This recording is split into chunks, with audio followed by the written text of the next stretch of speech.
Now that we've had some time to digest the McDonald's numbers, let's get some deeper analysis. Joining us for that is Peter Saleh. He's BTIG Managing Director. Did something jump out at you, or you just were like nodding, yeah, I get this. This is what I expected. What do you think, Peter? Yeah, no, I think these were really good results. I think the earnings numbers kind of in line, but I think the comp numbers, like you said, in the U.S., are really strong. Suggests, they're resonating with the consumer. Most of this is driven by the average check. I mean, the average check in the first quarter was up substantially, a little bit of price, a lot more mix, but it's mostly just moving away from deep discounts, which really did not work last year. I think they're just pulling away from that, and now you're seeing the comps really inflect, and this should be good for margins, and it should be good for the franchisees. So can Esrick just, coast? Take off? What needs to be done? I mean, a lot has been turned around in terms of how fresh the food is, how quickly you can get it, how clean the facilities are. What do we go back to innovation now? What would you do? No, I think it's really all about technology. I think you saw the acquisition of Dynamic Yield several months ago that they made to invest in tech into the drive-thru. Remember, the drive-thru makes up about 70% of their sales across the U.S. Really? and they're making investments in the technology there to drive throughput, to drive the average check higher. So in our view, it's just investment behind tech, which is, I think, a smart move on their part. How do you make drive-thru faster? It seems like it's so fast already. I didn't realize it was 70% of their sales. Get out of here, Bugs.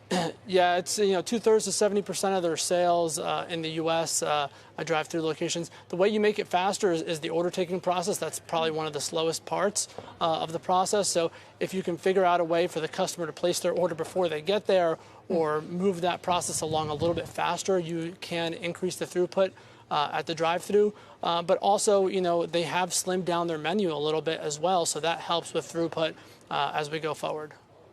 It makes a huge difference. And just what you said right there, I've waited and watched these ridiculous-looking drinks 10 minutes later come through the window, and it's like, it's not worth it. That was definitely, I think, not a benefit to McDonald's or customers. You got to slim it down, get it fast, get it fresh, and have it hot, and that'll do it. I think that's what this guy really brought to the table, so to speak, when he came in. Yeah, I agree. I think you just got to stick to your core menu items that sell really well, engage the customer through tech, and drive the throughput. I mean, the consumer wants convenience, and if you can't get it through the drive-thru, then where are you going to get it? So what do you hear about either Beyond or Impossible or McDonald's, or when does that actually happen? That would, I don't know what stock I'd want to look at on that. What do you think, Peter? So I think the challenge for some of these larger brands to get some of these plant-based products into their stores is supply. That is going to be a challenge. Whether they can do it, it's still yet to be known. And I think they're still waiting to determine whether this is a fad or whether this is something that's going to have some legs to it. So I still think it's a little bit early on some of these plant-based items. You also cover Starbucks. Do you not, Peter? I do, yes. What's the latest there, do you think? I thought the results last night were excellent. Definitely we saw an improvement in transaction counts sequentially. So that was really, really impressive.